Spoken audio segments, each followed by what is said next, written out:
34 এবং 35 নম্বর শ্লোকে বলছেন যে শ্রোত্রিয় অবৃজিনো কামহতো ইয়ো ব্রহ্মবিত্তমঃ ব্রহ্মণ্যঃ পরতঃ শান্তো নিরিন্ধন ইবানলঃ অহেতুকদয়া সিন্ধুর্বন্ধুরানামতাং সতাম। শ্রোত্রিয় অবৃজিনো কামহতো ইয়ো ব্রহ্মবিত্তমঃ ব্রহ্মণ্যো পরতঃ শান্তো নিরিন্ধন ইবানলঃ অহেতুকদয়া সিন্ধুর্বন্ধুরানামতাং সতাম। শ্রোত্রিয়, শ্রোত্রিয় অর্থাৎ শ্রুতি বিষয়ে যিনি জ্ঞানবান, অর্থাৎ শ্রুতি বিষয়ে যিনি অবহিত বা যিনি বেদজ্ঞ। অবৃজিন অর্থাৎ যিনি হচ্ছেন পাপ শূন্য, নিষ্পাপ, নিষ্কলঙ্ক, শুদ্ধ সত্য, যাকে পাপ স্পর্শ করতে পারে না। পাপ কিভাবে স্পর্শ করে? আমরা জেনেছি যে পাতঞ্জল যোগদর্শনে যে অষ্টাঙ্গিক মার্গ রয়েছে তার মধ্যে প্রথম যেই দুটি যম এবং নিয়ম, যমের মধ্যে অহিংসা, সত্য, অস্তেয়, ব্রহ্মচর্য এবং অপরিগ্রহ, আর নিয়মের মধ্যে শৌচ, সন্তোষ, তপ, স্বাধ্যায়, ঈশ্বর প্রণিধান। এই যে যম এবং নিয়ম, এইগুলো যিনি পালন করেন, এইগুলোতে যিনি প্রতিষ্ঠিত, তাকে কখনো পাপ স্পর্শ করতে পারে না। আর এর বিপরীত, আর এর সঙ্গে আরেকটি যুক্ত হয় যেটি ভগবান বুদ্ধের পঞ্চশীলের মধ্যে রয়েছে, সেটি হচ্ছে কোনো রকম নেশা করবে না। ভগবান বুদ্ধের পঞ্চশীল হলো হিংসা করবে না, কোনো প্রাণী হত্যা করবে না, মিথ্যা কথা বলবে না, চুরি করবে না, ব্যভিচার করবে না এবং কোনো রকম নেশা করা যাবে না। এইগুলো যিনি পালন করেন তাকে পাপ স্পর্শ করতে পারে না। আর এর বিপরীতগুলো যারা, অর্থাৎ এইগুলো যারা পালন করতে পারেন না বা করেন না, বা এই বিষয়ে তারা অবহিত নন, এর যে কি ক্ষতিকারক দিক এইগুলো যারা বোঝেন না, এই বিষয়ে আগ্রহী নন, তাদেরই পাপ স্পর্শ করে। আর যিনি গুরু, মানে যিনি ব্রহ্মজ্ঞানী, তিনি তো সংযমী, তিনি তো যম নিয়মে প্রতিষ্ঠিত বটেই, তিনি সংযমী, তিনি কায় মনোবাক্যে পিওর সংযমী, শুদ্ধ সংযমী, তিনি ব্রহ্মেই সদা প্রতিষ্ঠিত। সুতরাং তাকে পাপ কিভাবে স্পর্শ করবে? সেই জন্য তিনি হচ্ছেন অবৃজিন, নিষ্পাপ, নিষ্কলঙ্ক, শুদ্ধ সত্য। আর তিনি হচ্ছেন পাপ শূন্য। অবৃজিন অকামহত, অকামহত অর্থাৎ বিষয় তৃষ্ণা দ্বারা ব্যাহত চিত্ত নয়। বিষয় তৃষ্ণা, এই যে জাগতিক যে সমস্ত বস্তু, ব্যক্তি, পরিস্থিতি, এই সমস্তগুলোই হচ্ছে বিষয়, পঞ্চ ইন্দ্রিয় গ্রাহ্য বিষয়। এই সমস্ত কিছুই, যা কিছু, সবই হচ্ছে বিষয়। সেই বিষয় তৃষ্ণার দ্বারা যার চিত্ত ব্যাহত নয়, অর্থাৎ তার চিন্তা শুধু একটি, তার চিন্তা একটি, তার মনে বৃত্তি, সেটি হচ্ছে আত্মসম্বন্ধীয় বৃত্তি, ব্রহ্ম সম্বন্ধীয় বৃত্তি, অখণ্ড ব্রহ্মাকারা বৃত্তি। সেই জন্য বিষয় তৃষ্ণা তারা তার চিত্ত কিন্তু ব্যাহত হয় না। সেই জন্য তিনি অকামহত, তার কোনো কামনা নেই, তিনি নিষ্কাম, অকাম, নিষ্কাম, আপ্তকাম, পূর্ণকাম। ইয়ো ব্রহ্মবিত্তমঃ, যিনি ব্রহ্মবিত্তমঃ অর্থাৎ ব্রহ্মবিদ বরিষ্ঠ। ব্রহ্মবিদ যারা, তাদের 4 রকম ব্রহ্মবিদ আছেন। প্রথম হলো ব্রহ্মবিদ, তার থেকে আরেকটু উচ্চ ব্রহ্মবিদ বড়, তার থেকে আরও উচ্চ ব্রহ্মবিদ বরিয়ান, এবং সর্বশ্রেষ্ঠ হচ্ছে ব্রহ্মবিদ বরিষ্ঠ, মানে ব্রহ্মজ্ঞানে যিনি সবচেয়ে বরিষ্ঠ, সবচেয়ে সিনিয়র, সবচেয়ে প্রাচীন, এই রকম যিনি, তিনি হচ্ছেন ব্রহ্মবিত্তমঃ, ব্রহ্মবিদ বরিষ্ঠ। ব্রহ্মাণু পরত শান্ত নিরিন্ধন ইবানলঃ, ব্রহ্মণু উপরতঃ অর্থাৎ জাগতিক সমস্ত বিষয় থেকে তার মন উপরত হয়ে ব্রহ্মে স্থিত। কোনো বিষয়েই তার মন যায় না, তার চিত্ত কোনো বিষয়ে যায় না। কোনো ব্যক্তি, বস্তু, পরিস্থিতি, অতীত, ভবিষ্যৎ কোনো দিকে তার চিত্ত ঘোরাফেরা করে না। সেই সমস্ত বিষয় থেকে উপরত হয়ে নিজ স্বরূপেই তার চিত্ত স্থিত। সেই জন্য বলছেন যে ব্রহ্মাণু পরতঃ উপরতঃ। নিরিন্ধনঃ অর্থাৎ ইন্ধন শূন্য। ধরুন একটি অগ্নি জ্বলছে, সেই অগ্নিতে কোনো ইন্ধন দেওয়া হচ্ছে না, নতুন কাঠ বা অন্য কিছু ইন্ধন সেটি দেওয়া হচ্ছে না, সেটি যেমন জ্বলছে তো জ্বলছেই, অপ্রকম্পভাবে সেটি জ্বলছে। সেজন্য ইন্ধন শূন্য, নিরিন্ধনঃ অর্থাৎ ইন্ধন শূন্য। অনলঃ, অনল অর্থাৎ অগ্নি। ইব সদৃশ শান্তঃ, এইরকম যিনি শান্ত, মানে একটি আগুন, অগ্নি জ্বলছে, সেখানে কোনো ইন্ধন দেওয়া হচ্ছে না, অপ্রকম্পিতভাবে অগ্নি জ্বলছে, এইরকম যিনি শান্ত, নির্বিকার, কোনো কিছুতেই তার কোনো বিকার নেই। চিত্তে তার কোনো বিকার উৎপন্ন হয় না, কোনো কিছুর সংযোগে, জাগতিক কোনো বিষয়ে তার কোনো তার কোনো বিকার উৎপন্ন হয় না, তিনি নির্বিকার, শান্ত।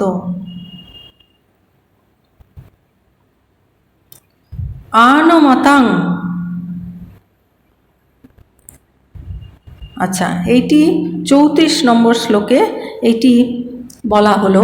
আগের শ্লোকে ভগবান বলেছেন যে যিনি সাধন চতুষ্টয়ের সাধনাগুলি সম্পন্ন করেছেন, সেই সমস্ত গুণগুলো অর্জন করেছেন, গুণগুলো অর্জন করার পরে তারপরে তার কি কর্তব্য? গুরুর সমীপে যাওয়া, ব্রহ্মজ্ঞানী যিনি বেদজ্ঞ তার কাছে যাওয়া। এইবারে সেই গুরু কীরকম হবেন, সদ্গুরু কীরকম হবেন, সেইটি এই শ্লোকে বলেছেন যে তিনি হবেন শ্রোত্রিয়, যিনি শ্রুতি বিষয়ে জ্ঞানবান, যিনি বেদান্তজ্ঞ, বেদান্ত বিষয়ে যিনি জানেন বা বেদজ্ঞ। তারপরে অবৃজিন অর্থাৎ পাপশূন্য, নিষ্পাপ, নিষ্কলঙ্ক, শুদ্ধ সত্য, অকামহত অর্থাৎ বিষয় তৃষ্ণা রহিত, ব্রহ্মবিত্তমঃ অর্থাৎ ব্রহ্মবিদদের মধ্যে সবচেয়ে শ্রেষ্ঠ, ব্রহ্মবিদ বরিষ্ঠ,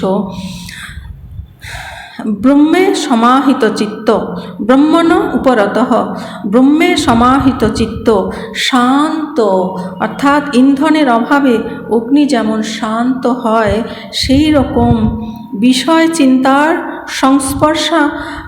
সংস্পর্শ অভাবে নির্বিকার, কোনো বিষয় চিন্তাই তাকে স্পর্শই করতে পারে না, কোনো বিষয় চিন্তাই তার মধ্যে নেই। সেই জন্য সেই বিষয় চিন্তার সংস্পর্শের অভাবে তিনি হচ্ছেন নির্বিকার, তার মধ্যে কোনো বিকার উৎপন্ন হয় না।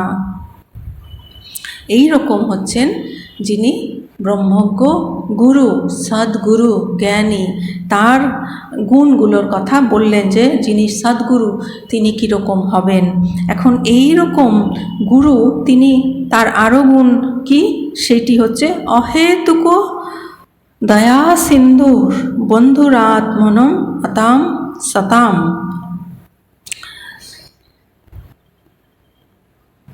অহেতুক দয়া সিন্ধু, অহেতুকভাবে তিনি দয়ার সিন্ধু, তিনি বিনা কারণে বিনা প্রয়োজনে দয়ালু। যে কেউ একটি আমার কোনো উপকার করলো তার পরিবর্তে আমি তাকে দয়া দেখালাম, সেটি নয়। তিনি অহেতুক কৃপা সিন্ধু, অহেতুক দয়ার সিন্ধু। আর তিনি কীরকম, বন্ধু, বন্ধু, বন্ধু অর্থাৎ হিতকারী। বন্ধু কাকে বলা হয়? এই জাগতিক বিষয়ে যারা আমাদের সাহায্য করে। কিন্তু এই জগৎ সংসারের বন্ধন থেকে যিনি আমাদের মুক্ত করে দেন, মুক্তির পথে এগোবার পথ বলে দেন, তিনি সবচেয়ে শ্রেষ্ঠ বন্ধু। কারণ এই জগৎ সংসারে তো আমরা বন্ধনে তো রয়েছি। হ্যাঁ, বন্ধনের যে কষ্ট, তার থেকে সাময়িক একটু নিষ্কৃতি পাওয়া বা কোনো সাহায্য পাওয়া, এটি বন্ধুদের কাজ, বন্ধুরা করে থাকেন। কিন্তু যিনি এই জগৎ সংসারের বন্ধন থেকেই আমাদের মুক্ত করে দেন, তার মতো আর শ্রেষ্ঠ বন্ধু আর কে হতে পারে? সেই জন্য বলছেন যে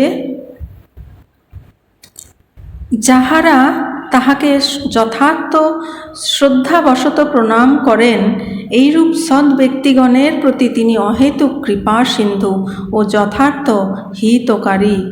যারা তাকে যথার্থ শ্রদ্ধাবশত, কারণ জ্ঞান কিন্তু শ্রদ্ধা ছাড়া অর্জন করা যায় না। ভগবান শ্রীকৃষ্ণ গীতাতে বলছেন যে শ্রদ্ধাবান লভতে জ্ঞানম তৎপরং সংযতেন্দ্রিয়ঃ জ্ঞানং লব্ধা পরাম শান্তিম অচিরে নাধিগচ্ছতি। শ্রদ্ধাবান লভতে জ্ঞানম, যিনি শ্রদ্ধাবান, অর্থাৎ এইটি সত্য, সেই বিষয়ে দৃঢ় বিশ্বাস, সেই বিষয়ে তার অকাট্য বিশ্বাস, শ্রদ্ধা এইরকম থাকা দরকার। সেই রকম শ্রদ্ধা সম্পন্ন যিনি, তিনি যথার্থ শ্রদ্ধা যার হৃদয়ে উৎপন্ন হয়েছে, এইরকম যিনি শ্রদ্ধাবান ব্যক্তি, তিনি যখন সেই শ্রদ্ধা সহকারে গুরুকে প্রণাম করেন, এইরকম যিনি সৎ ব্যক্তি, তাকে তিনি অর্থাৎ সদ্গুরু, ব্রহ্মজ্ঞানী, ব্রহ্মবিদ বরিষ্ঠ, তিনি তার প্রতি অহেতুক কৃপা সিন্ধু, তিনি অহেতুকভাবেই বিনা কারণেই তাকে কৃপা করেন এবং যথার্থ হিতকারী, তিনি যথার্থ কিন্তু তার কল্যাণ করেন, হিত করেন। বেদজ্ঞ নিষ্পাপ কামনা শূন্য যে ব্রহ্মজ্ঞ পুরুষ, বাহ্য বিষয় পরিত্যাগ করে ব্রহ্মচিন্তায় মগ্ন, শান্ত আর জ্বলিত কাষ্ঠ ধূমশূন্য অগ্নির ন্যায় তেজস্বী, অহেতুক দয়াপরায়ণ, তিনি প্রণত সৎ ব্যক্তিগণের বন্ধুর স্বরূপ। যিনি বেদজ্ঞ অর্থাৎ যিনি ব্রহ্মজ্ঞানী, তিনি যে কৃপা করেন, যিনি শ্রদ্ধা সম্পন্ন জিজ্ঞাসু, শ্রদ্ধা সম্পন্ন সাধক, তাকে যে তিনি কৃপা করেন, সেটি কোনো জাগতিক কোনো বস্তু বা বিষয় লাভের জন্য নয়। তিনি জাগতিক বস্তু বিষয় নিয়ে কি করবেন?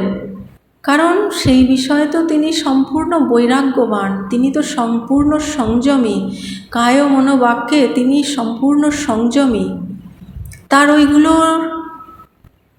তার কাছে ওইগুলোর কোনো মূল্যই নেই, জাগতিক কোনো বিষয়বস্তুর কোনো মূল্যই নেই, কারণ তিনি অমূল্য বস্তুতে সর্বদাই স্থিত, অমূল্য বস্তু তিনি লাভ করেছেন, তিনি অমূল্য বস্তু অনুভব করেছেন। সেই অমূল্য বস্তু পাওয়ার পরে কি কেউ এই জাগতিক ক্ষণস্থায়ী অল্প মূল্যের বস্তু কেউ কি আকাঙ্ক্ষা করে? আকাঙ্ক্ষা করে না। তাই এইরকম যিনি জ্ঞানী, শ্রুতি বিষয়ে জ্ঞানবান, বেদ বিষয়ে জ্ঞানবান এবং নিষ্পাপ, অবৃচীন, অকামহত, যার কোনো কামনা নেই, কোনো কামনা তাকে কখনো স্পর্শ করতে পারে না। কামনা কোথার থেকে হয়? অপূর্ণতা থেকে। যে যখনই আমরা নিজেদেরকে এই শরীর, মন, বুদ্ধি, চিত্ত, অহংকার এইগুলোর সঙ্গে আমরা একীভূত অনুভব করি, এইগুলোর সঙ্গে আমরা আইডেন্টিফাইড হয়ে যাই, তখনই কিন্তু আমরা একটা লিমিটেড আমাদের অবস্থাটা সেই সংকীর্ণ অবস্থার মধ্যে যেন এসে যায়, যেন আমি এই ক্ষুদ্র শরীর, মন, বুদ্ধি, চিত্ত, অহংকার, আমি নিজেকে যেন অত্যন্ত একটু সংক্ষিপ্ত করে ফেলেছি। কোথায় আমার স্বরূপ সেই অনন্ত, আর কোথায় আমি এইটুকুনির মধ্যে নিজেকে বদ্ধ করে ফেলেছি, নিজেকে সীমাবদ্ধ করে ফেলেছি। যখনই এই অবস্থা, তখনই আমাদের সেই অপূর্ণ অনুভব, অভাব অনুভব, যে তখনই আমরা অভাব অনুভব করি, ওইটা পেলে তখন আমি পূর্ণ হব, ওইটি পেলে আমি তৃপ্ত হব, তখনই আমাদের সমস্ত কামনা আসে। আর যখন আমরা আমাদের যে নিজস্ব স্বরূপ, আত্মস্বরূপ, তার সঙ্গে আইডেন্টিফাইড, তার সঙ্গে আমরা একীভূত, তখন আমাদের কোনো কামনাই নেই। সেইটি হচ্ছে পূর্ণ অবস্থা। সেটির পরাকাষ্ঠা হলো ওই ব্রহ্মবিদ বরিষ্ঠের যে অবস্থা। ব্রহ্মবিদ বড়, ব্রহ্মবিদ বরিয়ান, ব্রহ্মবিদ বরিষ্ঠ। তাহলে এই যে ব্রহ্মবিদ বরিষ্ঠ, যিনি ব্রহ্মজ্ঞানে একেবারে সর্ব উচ্চ অবস্থায় পৌঁছে গেছেন, যিনি সর্বদাই ব্রহ্মে স্থিত, অখণ্ড ব্রহ্মাকারা বৃত্তি, তিনি নিজেকে কখনো ব্রহ্ম ছাড়া অন্য কিছুই তার মনে আসে না, তার চিত্তে অন্য কোনো বৃত্তিই আসে না, সেই একটি বৃত্তি যে তিনি ব্রহ্ম। এইটি তার সমগ্র মন, বুদ্ধি,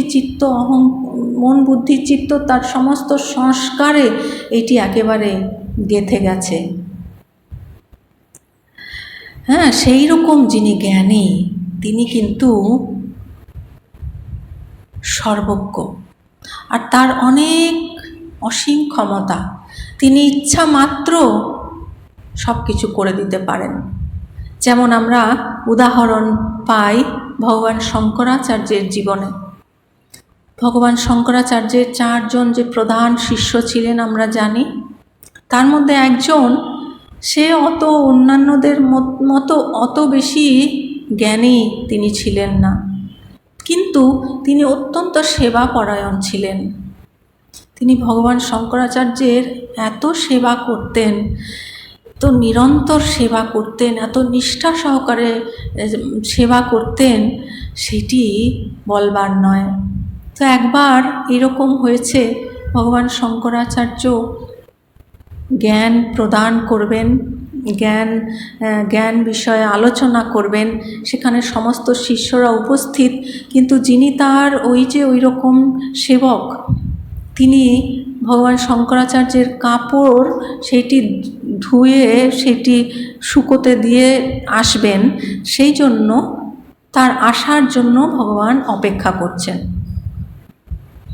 আর এইটি দেখে অন্যান্য যারা শিষ্য, তারা মনে মনে একটু তুচ্ছ তাচ্ছিল্যের ভাবই তাদের মনে এসেছে, যে এ অত বোঝে না, এর জন্যে ভগবান অপেক্ষা করছেন, এই আমাদের জ্ঞান বিষয়ে আলোচনা করতে তিনি অপেক্ষা করছেন, তিনি দেরি করছেন, এরকম তাদের মনে একটু তুচ্ছ তাচ্ছিল্যর ভাব এসেছে। আর ভগবান শঙ্করাচার্য তিনি তো স্বয়ং ভগবান, তিনি তো অন্তর্যামী, তিনি তো সকলের অন্তরের কথা পড়ে দিতে পারেন। তিনি সেটি বুঝে তার ইচ্ছা হলো, তিনি শুধু ইচ্ছা করলেন যে ওর জ্ঞান হয়ে যাক।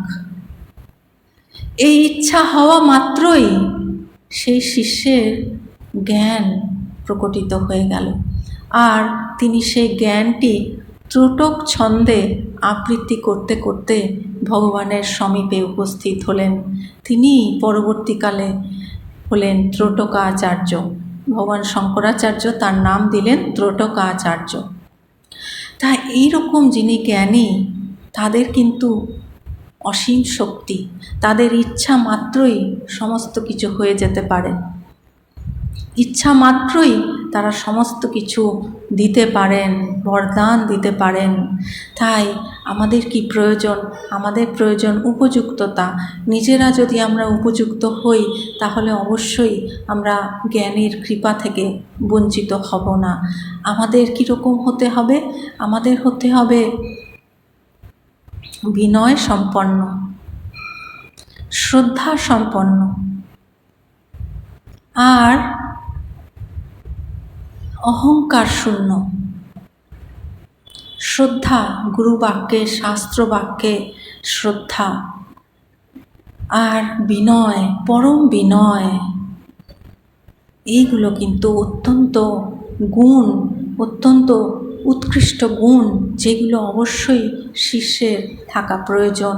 এই সমস্ত গুণসম্পন্ন হলে গুরুর কৃপা আসবেই আসবে। আর গুরু তিনি স্বয়ং ব্রহ্ম, তিনি ব্রহ্মের সঙ্গে আইডেন্টিফাইড, তিনি ব্রহ্মে প্রতিষ্ঠিত, তিনি স্বয়ং ব্রহ্ম, তার অসীম ক্ষমতা।